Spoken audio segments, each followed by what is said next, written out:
Hello বন্ধুরা, আবার চলে আসলাম ভিডিও শ্যুট করতে। এই দেখো সেই লোকেশনে।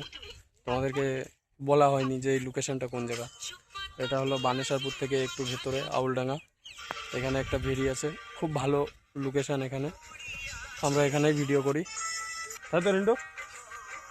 তো আমরা এখানে ভিডিও করতে এসেছি।